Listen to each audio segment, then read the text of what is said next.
folks, welcome back to another episode of Throat Punch Lunch, The Gathering. And the reason I named this episode The Gathering is because that's where we are right now at the Gathering of Friends up in New York. Me and the boys have gone up there. That's me, Z, and Tom, and we're playing games.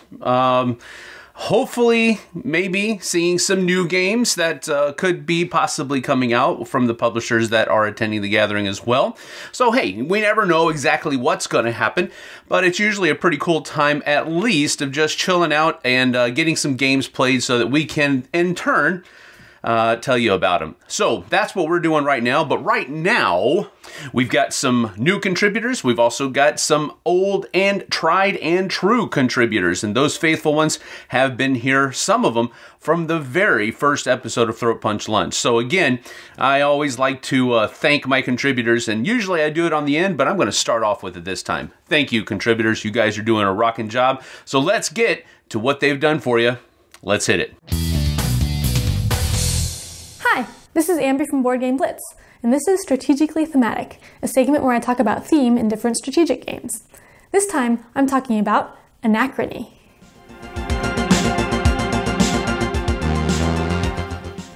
Anachrony is a post-apocalyptic board game where you're playing as one of four factions trying to get out ahead and survive an asteroid crash.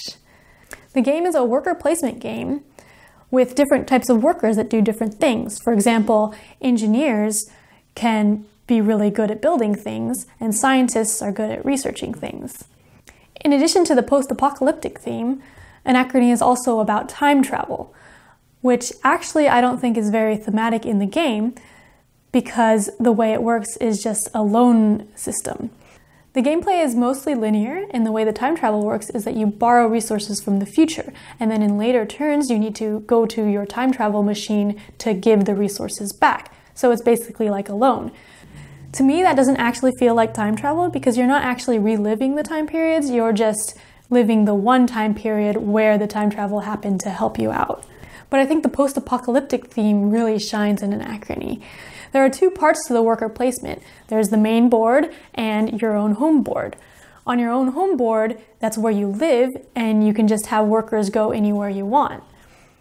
But on the main board, that's out on the surface of the earth, and it's toxic to people. So you can't have your workers go out, but you have these big minifigures that you put your workers into, and those are exosuits. In order to use them, you have to power them up, put your workers in, and then go to the spots. Each person has a limited number of exosuits they can use, so they need to plan wisely to determine which resources are essential for them to get out in the main board. Another interesting mechanism of the game is that when you use your workers, they usually get tired, and then you can't use them again until they wake up because they're resting. So even though you have a lot of workers, if they're tired and don't want to work, you can't make them work. And if you do, you'll lose morale, which can give you more or less points. There are also different factions in the game that have different powers that make it feel more thematic. For example, there's a faction that's good at generating water and getting workers because they're more about life. Anachrony is a pretty fun game, and I think the post-apocalyptic theme is really well implemented in the game. Although the time travel theme is not as great, the post-apocalyptic part makes it really good. Thanks for watching Strategically Thematic. Is there more to the time travel theme than I thought in Anachrony? Let me know in the comments. Hey guys, it's Jay, and you know what time it is.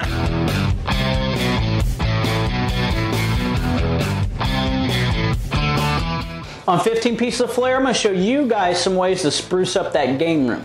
Spencer Palmer, a follower of mine, asked me to make some Hiroshima Hex Flair. Now in Hiroshima Hex, there's all kinds of different factions. And each faction has its own set of hexagonal tiles, and on the back of each one of each faction's tiles, they have that faction's emblem.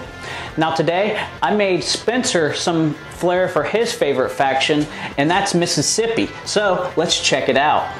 Alright, so for this project, we're going to need an 1/8 inch piece of plywood, 1 foot by about 14 inches long, a hex stencil to fit the wood cut from cardstock, a permanent marker, a jigsaw with wood blade, an electric hand sander, various shades of earth green, brown, white, and light gray spray paint, a thin piece of cardboard, an X-Acto knife, a fish stencil, and masking tape and paper. Using your permanent marker, go ahead and trace around the hex stencil onto the wood. Put on your safety glasses and then cut along the line with the jigsaw. Then smooth all the edges and corners with an electric sander. I tried to round out all the edges and corners to replicate how a real game piece would look the best I could. Wipe down the wood with a paper towel, then apply a coat of dark brown spray paint focusing on the outside edges. Then after that dried, I used the hex to trace the size of it onto the cardboard. Then I drew a circle inside that outline with a marker. Then I roughly tore out that circle. And it doesn't need to be perfect, and in fact, it looks better the more haphazard looking it is. And go ahead and save the inner circle for use later. Now these next few coats don't have to dry completely, you can do them while they're still wet. And I used that outside circle stencil and sprayed a dark earth green. I didn't press the stencil directly onto the hex, I held it off about an inch or so to allow some overspray. I tried to move the stencil around as I was spraying to give a more random look. Then I ripped a strip out of that inner circle and taped that ring onto the other circular stencil. Then using that stencil, I sprayed a lighter shade of green onto the hex. Then I also did a coat in light brown. Then to give some contrast, I added some spurts of light gray and white. And to subdue the white and gray a little bit, I lightly sprayed some dark green and light brown over the entire thing. Then using scissors, I cut a long, skinny triangle from a different piece of cardboard.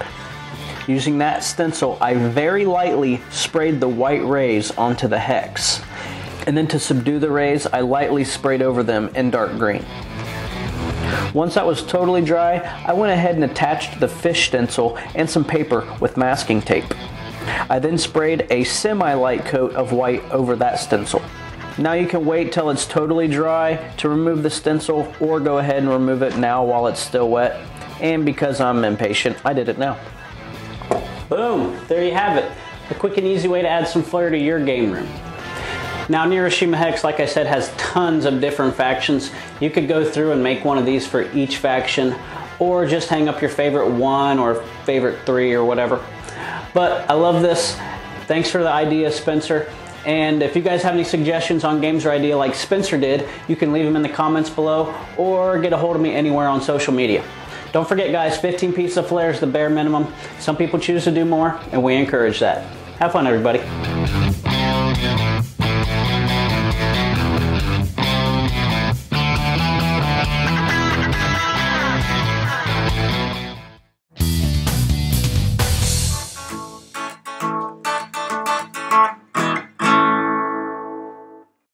Hey, welcome to Throw Punch Lunch. My name is Bobby, and this is These Totally Geeky Games, where I make recommendations of games for those geeky friends of ours with interests outside of our hobby. This week, the interest in particular that I'm talking about is Batman.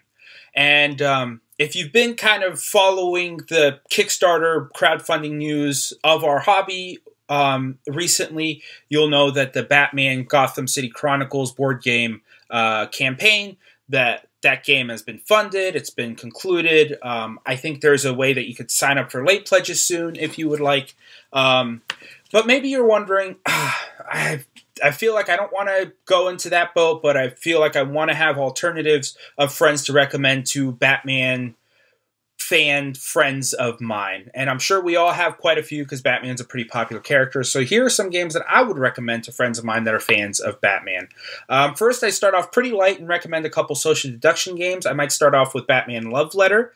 Batman Love Letter is a version of the Love Letter minigame, social deduction game where you kind of utilize different envoys of the court to deliver a love letter to the princess.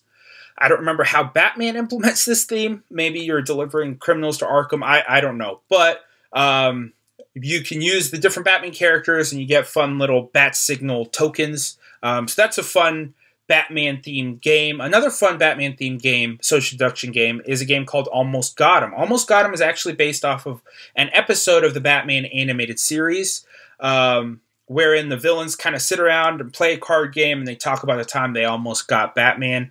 This game's pretty much the same thing. You sit around with your friends or rivals and you play a card game and you talk about whatever you really want to talk about. But the game is a social deduction game wherein you try to figure out which one of you is actually Batman disguised as a villain ready to take everybody else out. If your friend is a fan of the Batman character, they're probably a fan of the Batman animated series. And so, like the last game, I'd also recommend another game based on that series called Batman, the Gotham City strategy game. This is a game wherein you take, again, a role of one of the villains in Batman's Rogues Gallery. I think you can play as Joker, Killer Croc, Two-Face, Penguin. I think those are the 4 villains you can play as. And you try to run Gotham City in the best way you know how, except your villain cohorts aren't going to let you do that alone. They're going to send Batman after you. So Batman's going to come, probably beat you up, and you're going to try to recover from that. This game is a really solid game, and it utilizes HeroClix miniatures.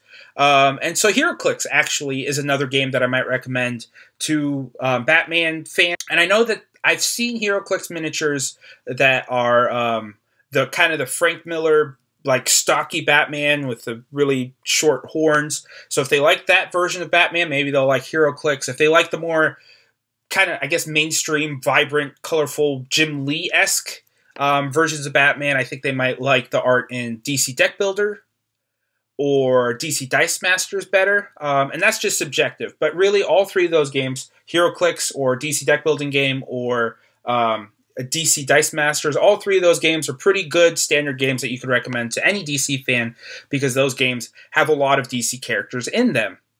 And last but not least, if your friend is a fan of Batman, then they're probably avid players of the Batman Arkham Asylum video games. And so I would recommend a actually really solid game set in that video game universe called Batman Arkham Asylum Escape the Board Game. And this features art from the board game, and it features mechanisms that kind of emulate the video game a little bit. Did I say art from the board game? Obviously, it's art from the board game, but it's art from the video game, and it has mechanisms that kind of try to emulate the video game a little bit, and it's Batman versus the villains, and you utilize different cards that are available to you to try to duke it out. So those are some games that I would recommend to Batman friends of mine that are Batman fans.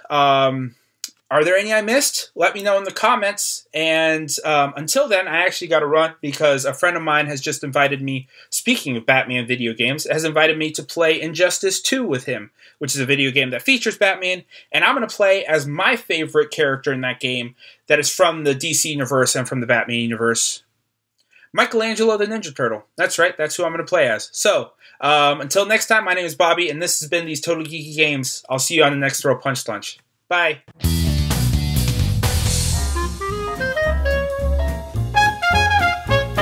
Hey folks, welcome to another Accessorize segment. Today we're going to be taking a look at some more GameMat.eu products, but these are different than what I've been showing you so far because not three-dimensional products concerned here. These are, for the most part, two-dimensional terrain sets that GameMat.eu offers. So let's take a look. So a couple things I wanted to show you on this episode is just simply, first of all, these crater terrains that are available from GameMat.eu. This is just something you can put on another mat, or you can just have it on a table. These look pretty good just by themselves. Of course, their look will be enhanced by some other kind of mat underneath it, but these guys by themselves are pretty interesting looking. I mean, if you take a real close look at it, it has a lot of really neat detail, good paint job. Now, quite frankly, when I saw that GameMat.eu offered 2D terrain, I was like, really? Come on. Guys, you're knocking it out of the park with the 3D stuff. Why even bother with the 2D stuff? And quite frankly, I stand corrected, because this is the neoprene stuff that they use for the regular mats. I believe it's probably just as waterproof as the other stuff, since it's basically the same type of material. I'm sure they put it through the same type of process. But this is really neat terrain. It stays pretty much where it's supposed to go on those tables. So, I mean, this is neat stuff. Different kinds of sizes and shapes and all of that kind of stuff as well. There's a couple of these that come in a set, so that's really neat. There's a little hedge, and there are some, I don't know, a foxhole or some kind of trench or something like that. How about a lake in the middle of your field? How about a couple houses? What about some a tree line, some forests, just an outcropping of rocks, or you know, a larger outcropping of rocks, or a larger outcropping of trees. And they all come in different kinds of shapes. How about some fog on your battlefield? A smaller lake. How about just one house? Or another patch of fog, or a smaller outcropping of rocks. It's just a really neat idea. Outcropping of trees, but there's snow everywhere. Fog, but hey, how about a frozen lake? How about that? House with snow on it. A bigger outcropping of rocks. More fog with snow on the ground. And see, I mean, again, how about some trees? Some snowy trees. A bigger frozen lake. Couple houses. Bigger rock outcropping. More trees. As you can see, it just really looks good, and the detail on it is not bad at all. I mean, these look like trees, but you have your fog, rocks, a couple of tiki hut looking stuff, a body of water. I'm not going to call that a lake because it could be anything, I guess, especially in a post-apocalyptic setting. Some more rocks over there, some more rocks over here, some more fog in the middle there. And then here, these are cool. These are the trees, but again, it's like that desert-esque setting, so they're palm trees instead. So it really looks, I mean, really nice. A couple of tiki huts, a larger body of water, more trees. So that's about it for this segment of Accessorize here on Throat Punch Lunch. I hope you enjoyed it, and I hope you go and take a look at their 2D terrain, because it can be a less expensive alternative to that 3D terrain that is really nice, but it's more expensive than the 2D terrain stuff, and it looks really nice on the table as well. So I'm going to encourage you to go at least take a look and see what you think over there on GameMat.eu. And hey, without further ado, let's go ahead and get back to the rest of your lunch.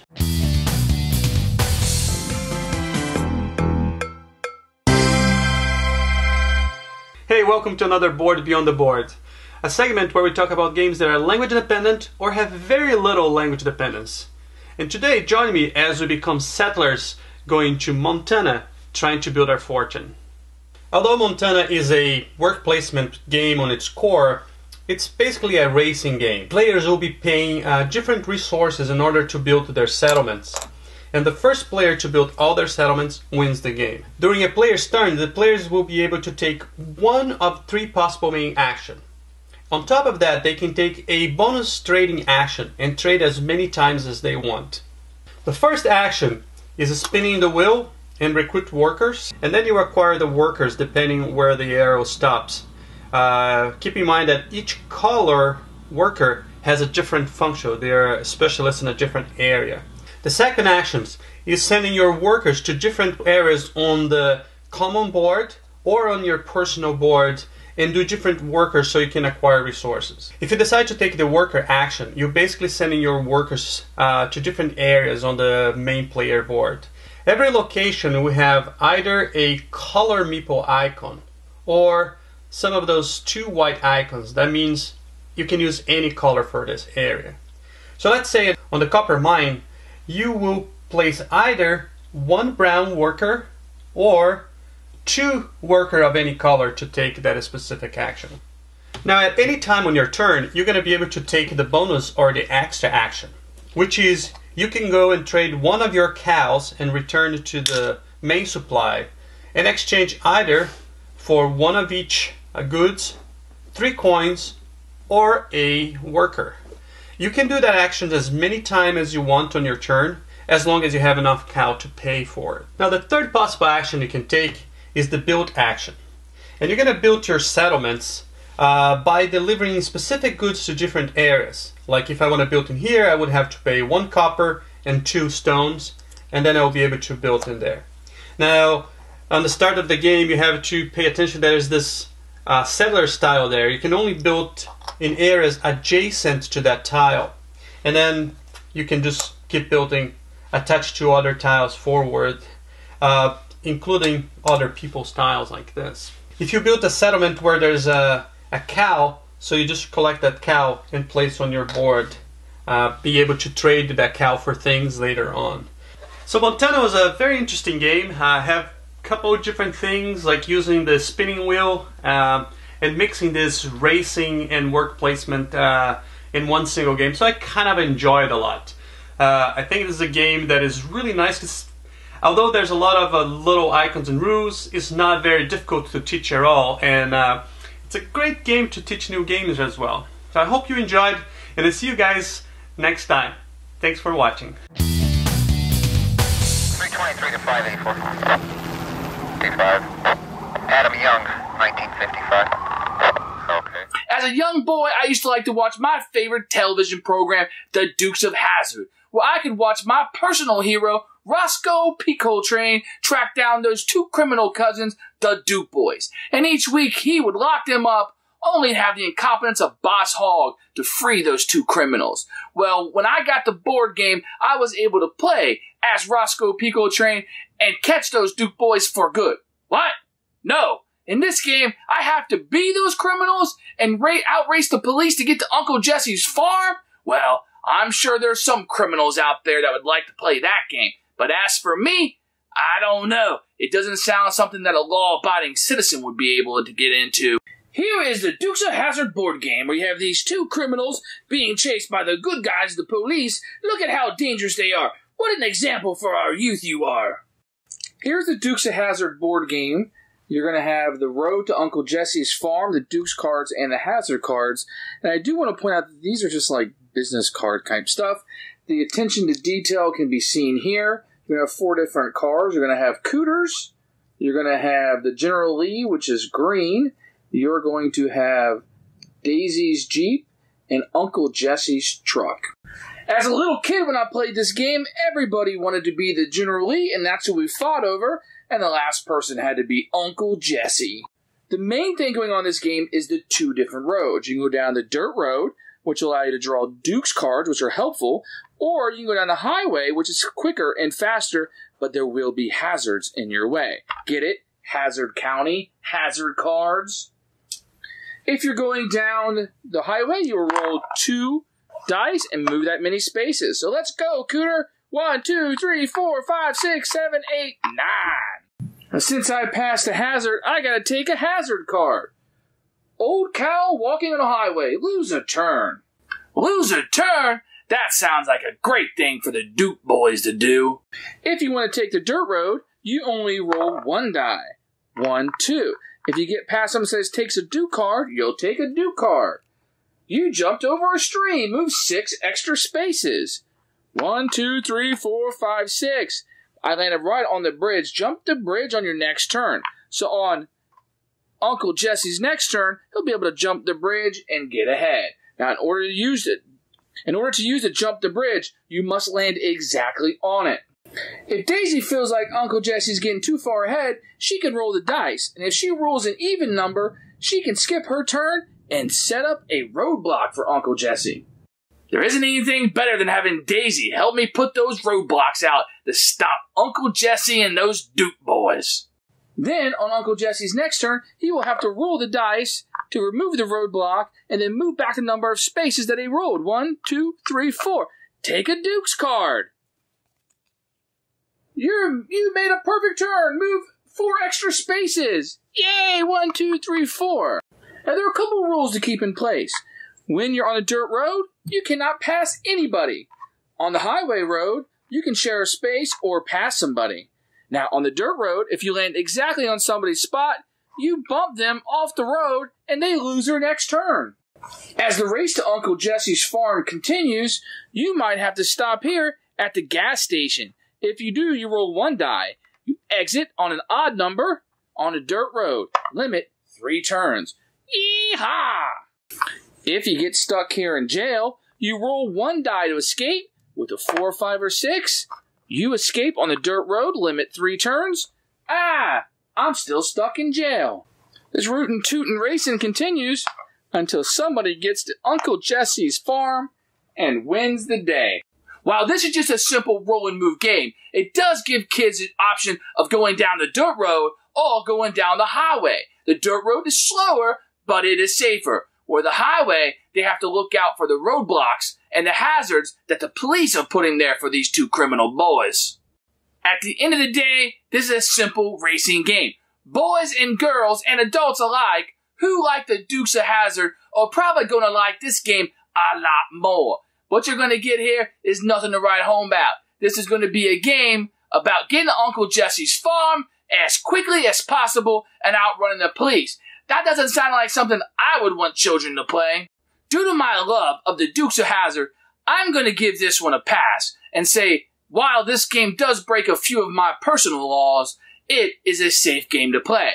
This is a great game to get kids into if they want a racing game that gives them a little bit of branching out from just a simple roll and move. While this game does raise my temperature with the constant law breaking in the game, it does make me feel like children could play this game with the two branching storylines that are going on depending on which highway or dirt road that you choose to go down. There's a great learning opportunity to teach your children about safety and obeying the law, which every police officer wants to see your children doing.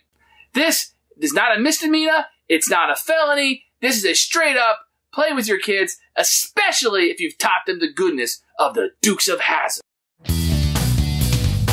Hey everyone, this is Tim Jennette the Metal Meeple, and this is the Budget Board Game Breakdown.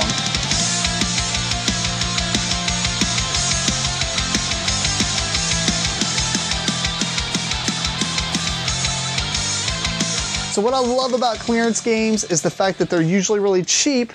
And the second thing I love about them is trying to find the ones that you have a lot of replayability with. I don't mind buying clearance games you can play once or twice, but it's really like a gold, like a hidden gem if you can find one that's really cheap and has a lot of replayability to it. And this game that I'm talking about today is Battle Cruisers by Tasty Minstrel Games. Comes in a pretty thick box here. Each player is going to get a deck of cards at about, I think it's like 33 cards or so. But what's cool about it is depending on the number of players, even at it's 3 to 5 players, and at 5 players you only use 8 of these cards. So there's a ton of combinations. Let me kind of show you the game real quick. Like I said, you're going to use 8 of these cards. At the top you have the initiative order, or not initiative, but whatever number it goes in. You're always going to play the low cards first.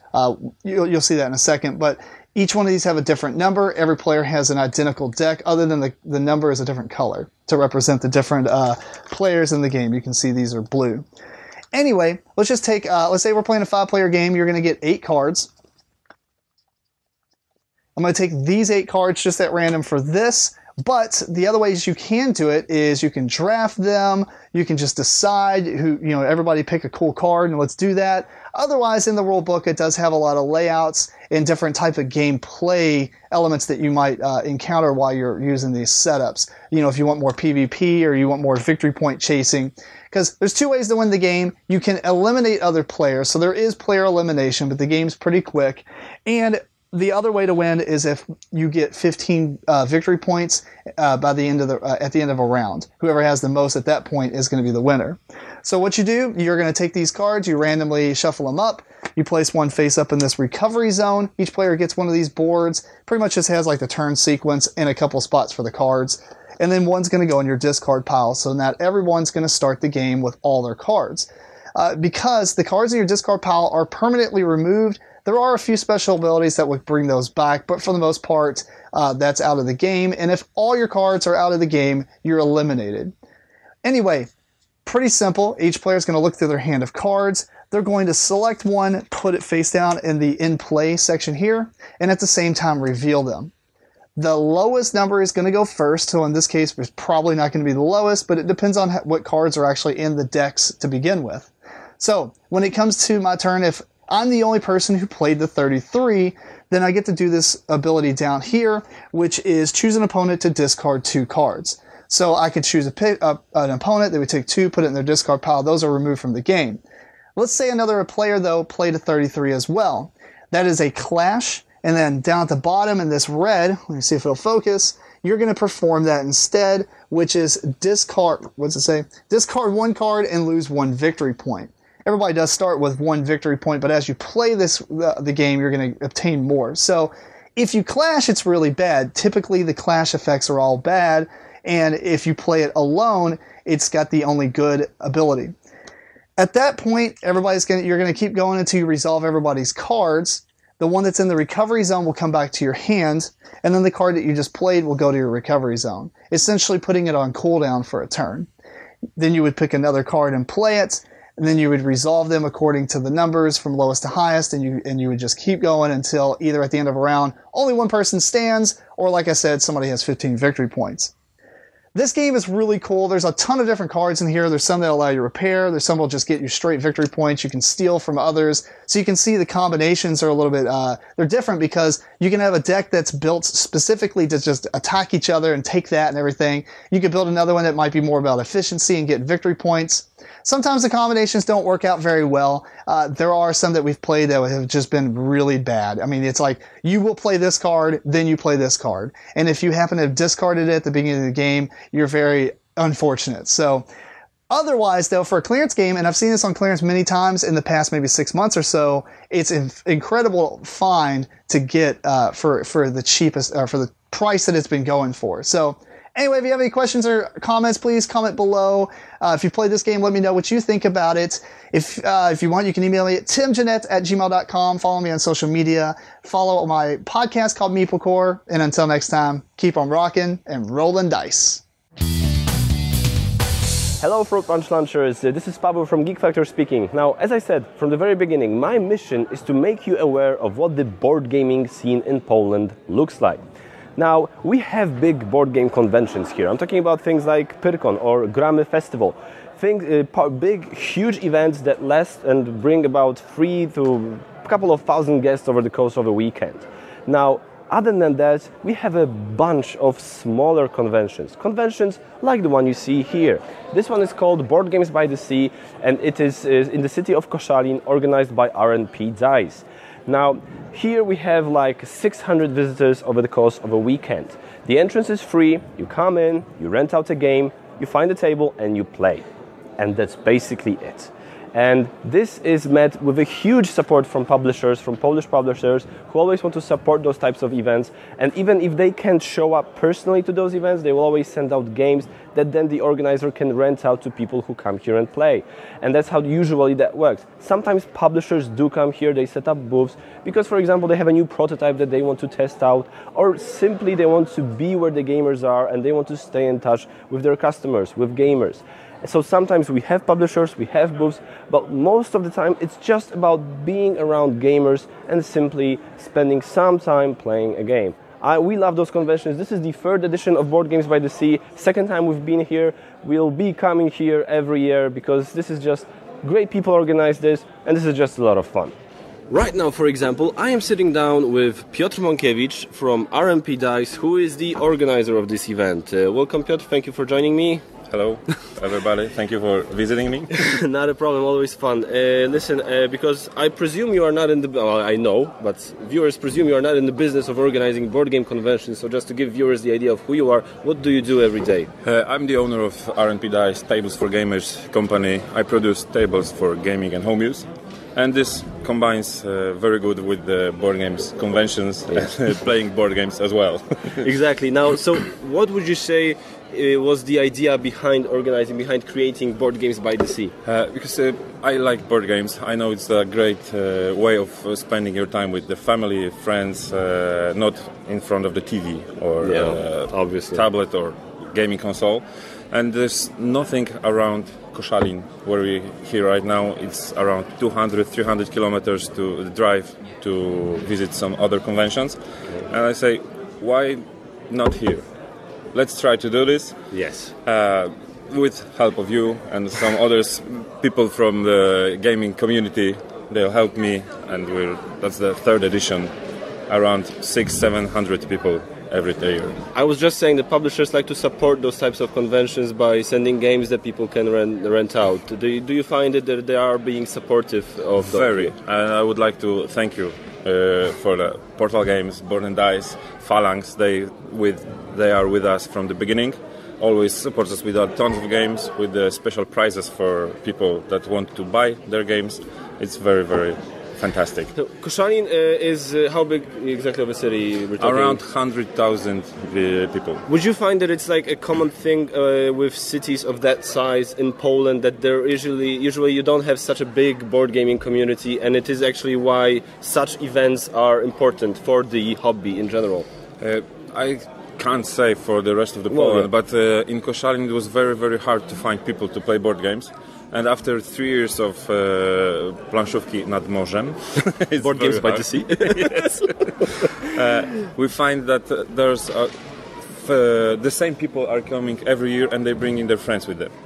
So it's growing really, really nice. Okay, so I think that's just a good representation of what is happening all over Poland. We've got with conventions of this size where the job is just like I said, play games, be around gamers, be around fellow gamers, and just to expand and bring your friends, just to expand the hobby. And have fun. And have fun. Yeah, that's it. Thank you very much. Thank you. Great fun as always, and see you next year. Great. Bye-bye. Bye. And that's basically it. I hope you enjoyed this tiny look into what a typical small convention in Poland looks like. Once again, Sam Healey, thank you for inviting me to be a part of Throat Punch Lunch. Thank you all for watching, and see you next time. Bye-bye. Hey everyone, welcome back to another episode of the Cardboard Herald's Rook and Record here on Throat Punch Lunch, where we are oh so pretentiously going to recommend to you the perfect vinyl album for you to listen to while playing your favorite board games. And today we're talking about one of my favorite board games, one of the most classic games in my collection, that being Carcassonne. Oh, it's so beautiful. This is an older edition, has the river expansion in it. Oh, it's all worn in all the right places. Oh, I love this thing.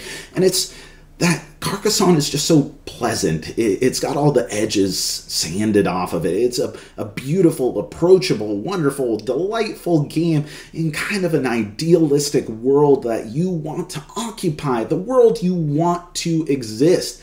Except it has kind of crazy architecture. I don't know that you'd want to live inside of those castles. I wouldn't trust the foundations.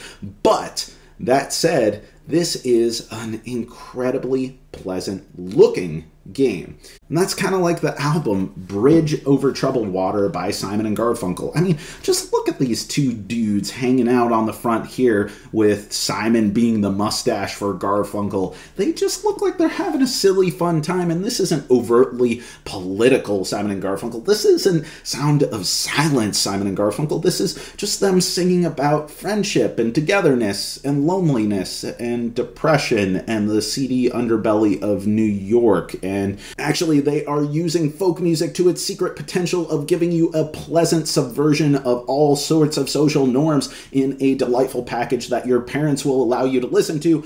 Oh my gosh, Simon and Garfunkel Bridge Over Troubled Water is a nuanced classic and a masterpiece that works on so many levels, which brings us back to Carcassonne here, because Carcassonne seems so nice, but actually is a game of incredible aggression and deceit and lying and stealing other people's points. Well, maybe not fully stealing, but when Jack is over here building like a 10-tile mega castle, having a wonderful, pleasant time all to himself, his buddy Dan is going to come in, and you know what Dan's going to do? He's going to put a tile right next to those mega castles and be like, yo, buddy, I might just happen to connect to this over here, and why not? I just reap all the benefits from all of your hard work, just like a Garfunkel to my Simon. How could you do this to me, Dan? And that is why I think that Bridge Over Troubled Water is the perfect album to listen to while playing and aggressively yelling at Dan during Carcassonne.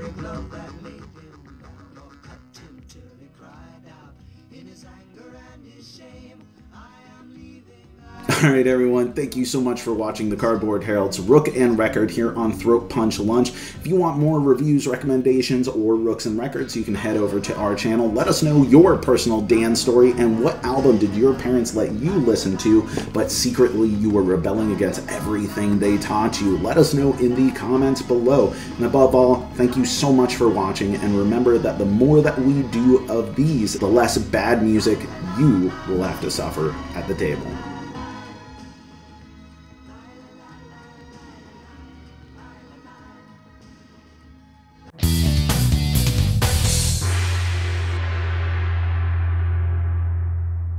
Hi, we're Boardgame Opinions. My name's Jonathan. I'm Steve. And I'm Mark. And today our golden oldie is Power Grid, which is very much a classic, really. I certainly played this one a lot, and it's essentially about running a network of power stations, which doesn't sound particularly interesting, but it's the mechanics of this one that I think really sell it. It's some really interesting things going on. The way a rough turn goes, just to explain it, is you start off by trying to acquire some power stations in order to power your network here. And only some of these are available, so you can kind of bid effectively on some of the top ones, and these later ones are going to be coming up later. So you might decide, okay, I really want this power station that uses coal, and you say, I'm going to bid on it. And there's a currency in the game, so it's paper money, but you are going around bidding on it. And if someone else wins this, maybe Steve wins this one, now I'd pick a different one to bid on. And this one still requires the same amount of coal as this one, but it actually powers more cities. So, and then I can bid and maybe I can try and acquire this one. But once you've acquired the power station, you then need fuel to power them. And there's a nice market system, so the prices here, like the ones here cost 1, then 2, then 3. So if Steve comes along and buys all of these, the next person who wants to buy it has to pay more money. So as the resources are bought, they become more expensive, which is quite clever. You're then building on the board here, your houses, if you like, the various cities where you're installing your power, and the cost depends on the connection. So there's a lot to think about in terms of the placement. So if you were here and you wanted to build in Omaha, you have to pay the connection fee of 14 plus 10 to go in a city. So you're spending your money on all these things, and then finally you get to power your network, and that's how you're earning money. So on each of these power stations, it has a certain fuel requirement, and it says how many houses or cities, if you like, that's going to power. And then there's a slightly complicated grid it gives you on the back here for how much money you're going to earn depending on how many cities you can power. You keep doing this for a bunch of rounds, and then at the end, the person who manages to power the most cities is the winner, effectively. But one really important thing is the turn order, because whoever's in first place in terms of the number of cities they can power will go last in the turn order. And that's really important for various things. It's a little bit more complicated than I'm explaining, because for some sections you might go first, but for others you might go last, but it disadvantages you. Yeah, so if you're leading, you have to bid on these first, which means if you want one of the bottom ones, you're like, I can't get one necessarily unless someone outbids me, so I think Mark might want that, I'll bid on that one hoping like bid me. If he doesn't, I have to take it, and you're only allowed to get one power plant at a time. And if you're leading, you buy the fuel last, so when it comes to your turn to buy the fuel, it's more expensive. And it's a really nice way of balancing the game in terms of if you fall behind, normally if you fall behind in some sort of economic game, you can't catch up. The person who's winning will get more money and use that money better. But in this game, the game balances it really, really well. You can be last for turn, and then you do really well when you're last because you've got the advantage, and then you go first, and then now you start doing badly again. And that ebb and flow and trying to, just use your money most efficiently is really nice. I think my favourite bit of the game is the bit you explain of the mix between buying the power plants to optimise how much you're paying for fuel, being aware of the other players.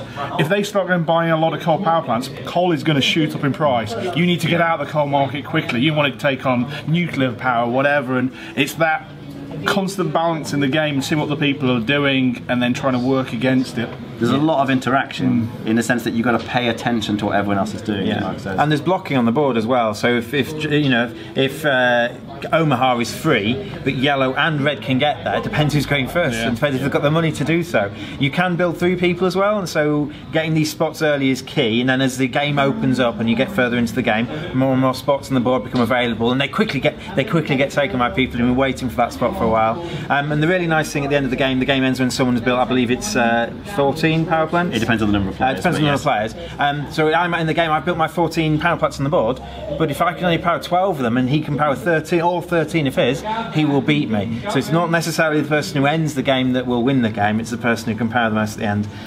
Yeah, one of the things I really like, I should say, just quickly, is the racing aspect. So trying to get to the end, as Steve says, you need to make sure you can power all those, but you don't want to end up first too early, otherwise because of the disadvantage of being first you're really going to suffer and you're going to sort of fall behind. That sprint to the finish is really important. Alright, thanks very much for watching. We've been Boardgame Opinions. From countries and counties far and near, they answer the subtle call. The invitation to worlds unknown, from Karuba to Toxic Mall. Though maybe unknown to one another, a motley band of peoples, they answer the call, come one, come all, to a fellowship of Meeples. Hi, I'm Doug Jr. And I'm Doug the Third. And we're from Doug and Doug Gaming. Today we want to welcome you back to a fellowship of Meeples. So I thought that today we would do something a little bit different.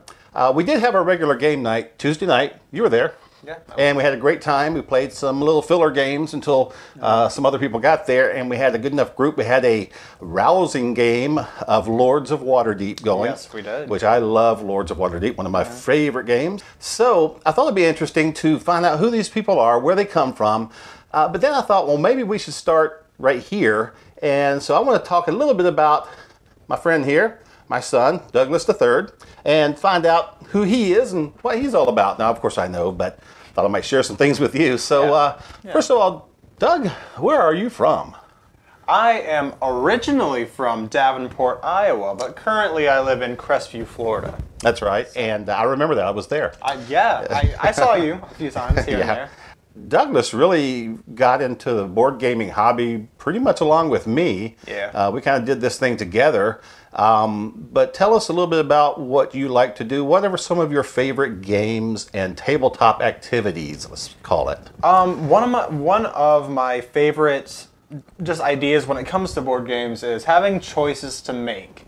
And tying that in along with what you said earlier, I love Lords of Waterdeep because it's a worker placement game. And that's just, for me, that's one of the best genres because you have so many options. Along with that, one of my favorite tabletop activities is Dungeons and Dragons because, well, I like to DM, but for me, you know, when you're creating a world, you have so many options. So Douglas here, he said likes Dungeons and Dragons. He likes Lords of Waterdeep. He likes the mechanic of worker placement. Yeah, we've kind of learned all this stuff together and grown together, so I'm not surprised we have similar likes in that. You have one game that you particularly like that I play sometimes, but that's X-Wing. He's got a lot of X-Wing stuff.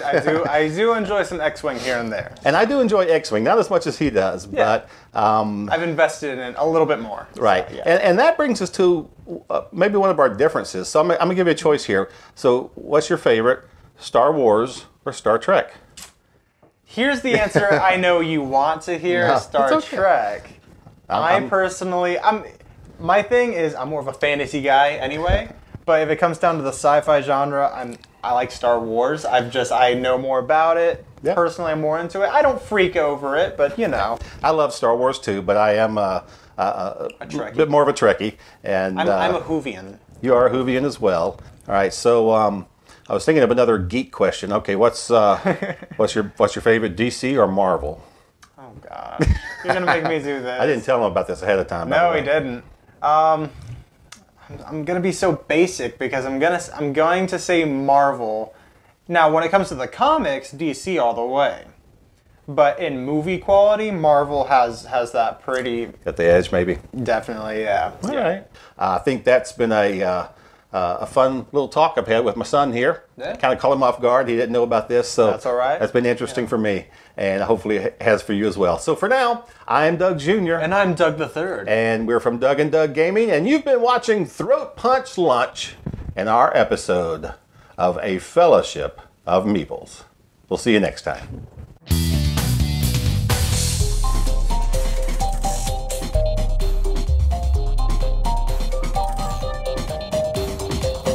This is Roy Cannaday from Epic Gaming Night, and this is why it's there. We're talking about a game on my game shelf and why it stayed around in my collection. And today I'm going to be talking about an old classic game, and that is Cosmic Encounter. This is the game of like alien powers, all sorts of different people, and you're trying to like create alliances and go around and colonize other planets. There's a Destiny deck where you're playing out the cards and you're randomly encountering other players. And then you get to talk like the other players into like trying to ally with you and negotiate on like whether there's people on the defense, whether you're being attacked, or on the offense. And this game is all about that negotiation. I've had a blast with Cosmic Encounter, and it's one game where you can just really like use that deduction and manipulation and trying to like work with people and team up. I like always just go for the win in this game, so it's like it doesn't matter if I win with other people or not. I know some people are like, oh man, I have to win Cosmic Encounter solo or it doesn't actually count. Like I don't care. Like I'll ally with everybody else except like one player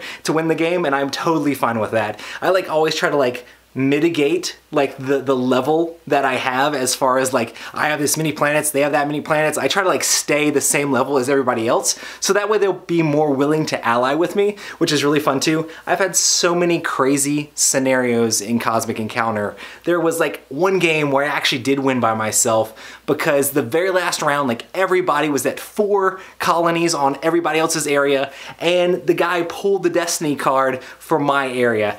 Everybody allied against me, but because of like specific situations, I was able to use a power on one of my cards that allowed me to flip something over and put a colony on one of the other ones, giving me the 5 when everybody else was allied against me. It was super exciting and super crazy just the way it worked out, and I've had so many crazy, interesting memories with Cosmic Encounter that felt the same way. So there's so many alien races in this game. I know I definitely haven't played nearly all of them, not even close. I haven't even seen a lot of them in my games, just because there's so many with all the expansions when you add them in, and it's just cool to see how those different powers interact. Some of them are super broken compared to other ones, but it's that being broken, everybody could gang up against you, and it's hard to like figure out how to make that work as you're trying to make things happen and ally so you can get those colonies. So Cosmic Encounter is a super exciting game, and it's definitely gonna stay on my shelves, and that's why it's there.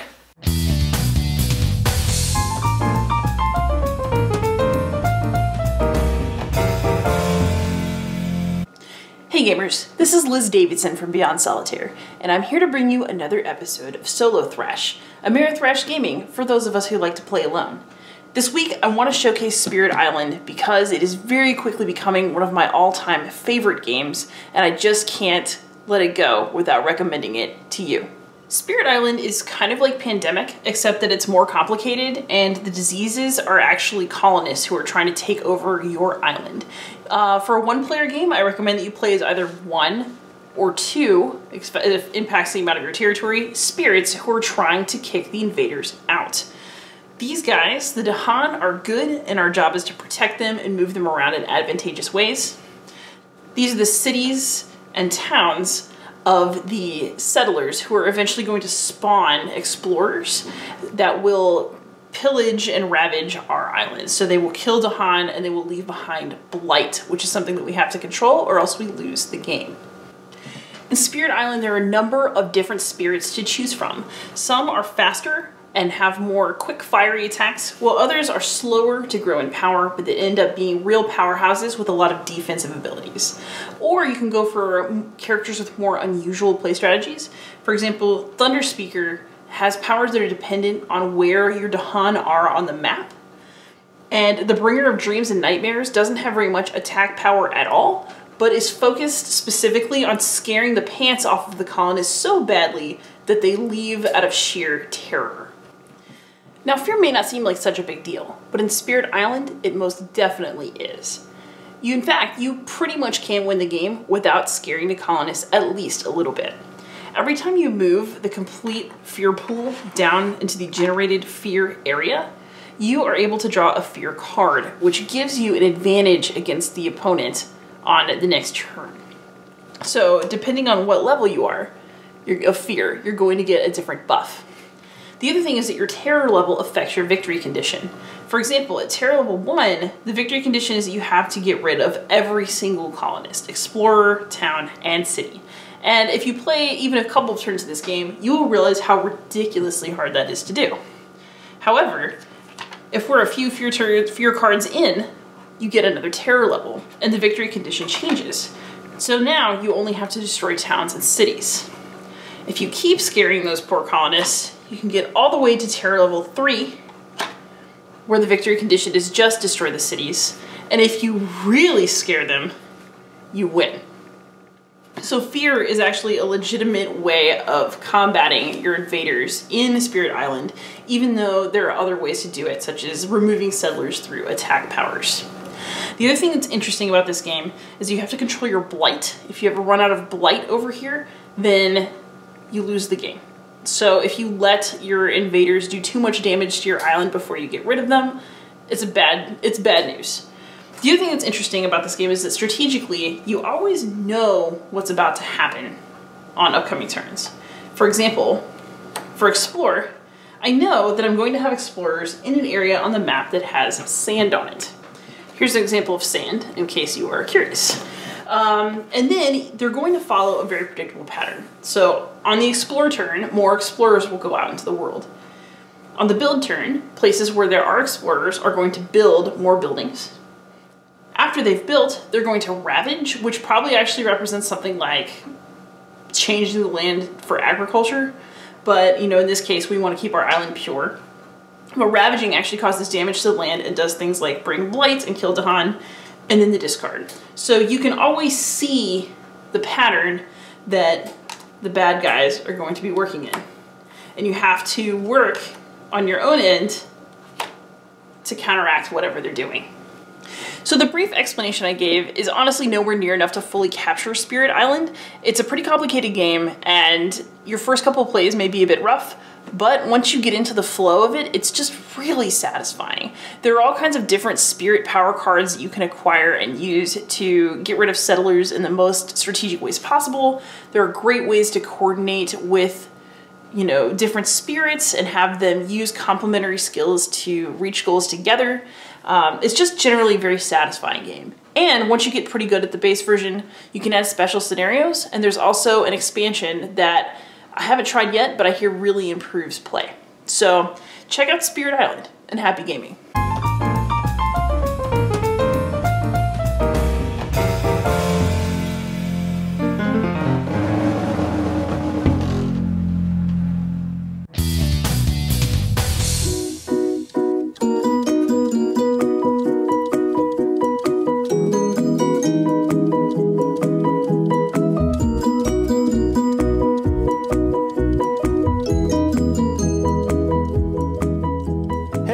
We're back today with Sarah and Haley, and we're going to look at the games that they chose off my shelf from last time. So we have Elkfest and Santorini. We're going to get their thoughts on what they thought of these games. Let's get to it.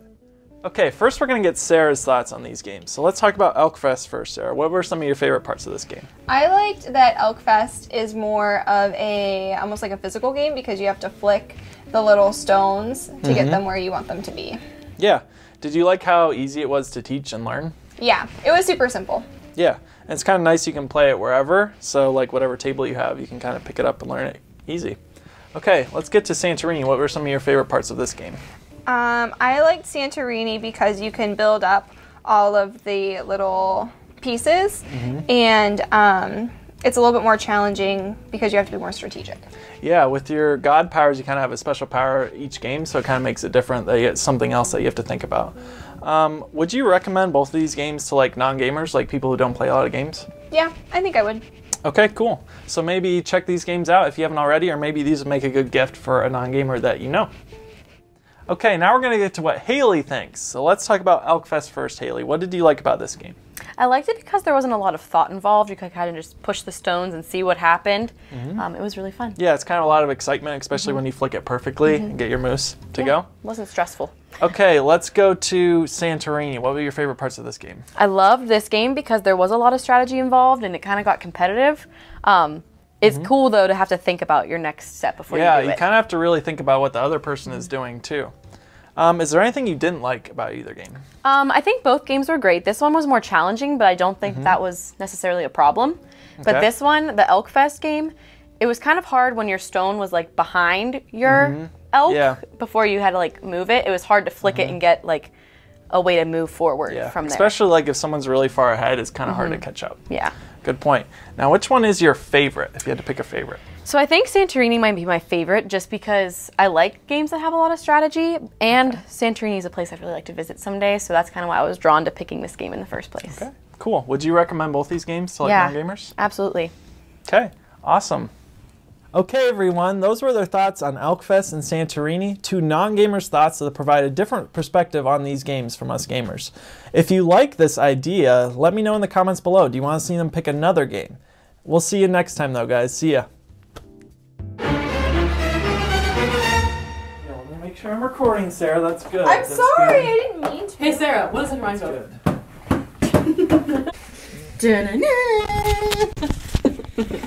What's behind door number 1? You gotta cover your stain. Did you hear what I... What? You can sit up. I'll sit down so I'm on your level. Get on my level. The man moose go meh. I'll film headlights. We're filming that control. We gotta be like. I'm here with It could be Bullwinkle. Moose 1 and Meese 2. Games. I waved. What did you do? I wanted you to wave too. Oh. Okay, sorry, I won't wave. I'm just getting flashbacks the last time. I'm ready. Yeah. 3, 2, 1. How hard is it? I'm giving you a countdown to like get your. That makes it together. worrying. I think if you just start, we'll be better. No, we'll be because then you're like- in the headlights. That's true. I thought I was about to She's burp. like, we'll be better this time. It'll be great. I did a really. That wasn't me. I didn't mess up this time. I really thought I was gonna reel it in. Next time, though, you can wait. We messed that up. 3. Wait, got an eye booger. Ew, it's stuck to your eyelid. I know it's like bothering me. Remember that? We're just gonna wing this one. Like it's gonna take a couple tries, probably. Okay. Probably like a bunch more. What did you like about this game? I like the game because it wasn't a lot. Never mind. Let me start over again. That was bad. I'm gonna do it. 1. Ooh, and I'm 2 for 2.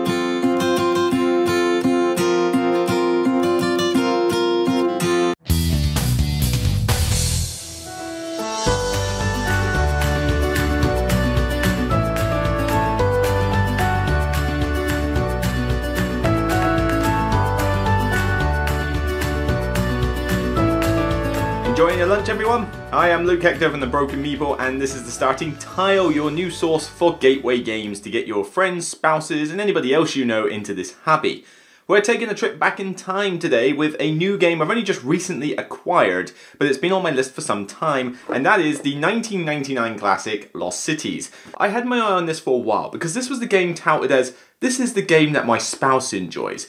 And well, got a new girlfriend, and she's starting to get into games, you know, not the heavy stuff behind me, no, but certainly some of the lighter stuff. And I figured, you know what, this was probably worth a try to pick up. So for £10 at a Brin and Buy sale, I found it, full copy, fully sleeved, decent nick. And I figured, you know what, give it a try, see what happens. Many games later, yeah, this is a solid gateway pick, particularly, as I said, if your spouse or somebody you know is intrigued by your hobby, but you need something dirt simple to teach, but has enough depth to keep them coming back for more, this is a perfect one to try. So what is this all about? Well, Lost Cities is a straight up 2-player head-to-head card game. You have 5 spaces for discard piles in front of you as well as a deck of cards. There are 5 suits ranging from 2 to 10. And the suits are basically different types of expeditions, but just get that out of your head now. This is about as themeless as you can get. But the idea is that you are playing cards in numerical order, ascending order, in front of you by each pile. And the idea is that you want to score as many points in each particular expedition as you can. So you total up all the points at the end, and then you subtract the cost of the expedition, which is 20, and then the resulting net value is how much profit you made and how much points you're scoring. In addition, though, you can get a 20-point bonus for getting 8 cards in front of you. You know, it's hard to get 8 cards, but it's a good bonus if you can do it. Of course, if you don't get enough cards out, then you end up making a loss and you lose points. And there are also wager cards that allow you to double, triple, or even quadruple the amount that you get for an expedition. However, this can also apply to the losses, so you gotta be a little bit careful with that. And that's pretty much the crux of the game. You do 3 rounds of this where you essentially play a card or discard a card and draw a new one. That's essentially the rules. And you just carry on and do this for 3 whole rounds, where the first round you'll lay out all the cards, the deck runs out and you score up. You do this twice more, total up all 3 rounds, winner with the most victory points wins. Of course! No big surprise there. So it's, you know, it sounds dirt simple. It's like, why is this entertaining? But it really does make you think, because you are playing these cards and they have to go in numerical order. And you don't know what cards are in the deck, you don't know what your opponent's got, but you can start figuring it out. Because you'll have, you know, you'll be there with the red 6 and 8, and it's like, oh, I could get another 7 points, but where's that red 7? Is it in the deck, or is my opponent holding it from me? And then you get into that situation where you play your 6, and you're like, oh, I don't want to play the 8, I really want the 7. And you think, I think my opponent's got it, it's not in the deck, I'm just going to play the 8. You play the 8, you draw the 7. This happens so often it's untrue, but it's a very good tactical head-to-head. You're trying to suss out where it might be in the deck, but also whether your opponent is holding it for themselves. And you have a hand size of 8, so you are stuck between trying to figure out, oh, I want to hold these cards so my opponent can't get them, so I don't want to discard them for them to pick up. But then, if I hold on to too many, then I can't sort out my own agenda, and I won't be drawing my own cards. It's a great little tactical game. Granted, not one that you're maybe wanting to play like 10 times in quick succession, but, for a couple of games on a night, very portable. You don't even need the box, you don't even need the board for the discard piles. You could literally just take the cards, and that's it in a bag, and you could take this on a cruise ship, on traveling on a train, whatever, and it will sort you out pretty nicely. So, Lost Cities is a classic little card game, definitely one to try. 2 players, 30 minutes, easy done. This is the 2014 reprint version, this is the one you can get now. Dirt simple, dirt cheap. What more do you want for a 2-player gateway game? So, that's it from me. Like I said before in the last episode, I want your guys' ideas. What do you want to see from this series? More of this, here's a game, let me talk about it? Or do you want me to see some tweaks as to how I talk about gateway games? Are there particular aspects you want to hear about? Something you don't want to hear about? Let me know your thoughts. I want to evolve this show and make sure it doesn't become sterile. So that's it for me. I got a gaming club to go to. For now, enjoy your lunch. And I'll see you on the next Starting Tile. But remember, they're still only games. So enjoy and have fun. So that's it for another episode of Throat Punch Lunch. I want to thank you guys for taking time out of your busy schedule to hang out with us for a little bit. And we certainly hope that you have enjoyed all of the segments that we've put together for you. That's why we do it, so that we can entertain and inform you guys. So thank you for joining us. Thank you again, contributors, for putting everything together for us. And we certainly hope that you guys continue to do so in the foreseeable future and beyond. Well, stay tuned, folks, because we're going to have a pretty interesting, cool-looking thing come up here in the near future. I don't want to give too much away, but I think it'll be something that you guys will enjoy, and I think it's something that we here at the Throat Punch Lunch will definitely be proud of with the end result. So, we've been working on it for a while, and so hopefully it'll come together here pretty soon. But hey, just keep your eye open for it. You'll probably know what it is when it happens. It's not that big of a deal. I don't want to overhype it. It's just something we've been working on for a while, and we're excited. So keep your eye open for that, and we will see you guys and gals on the flip side.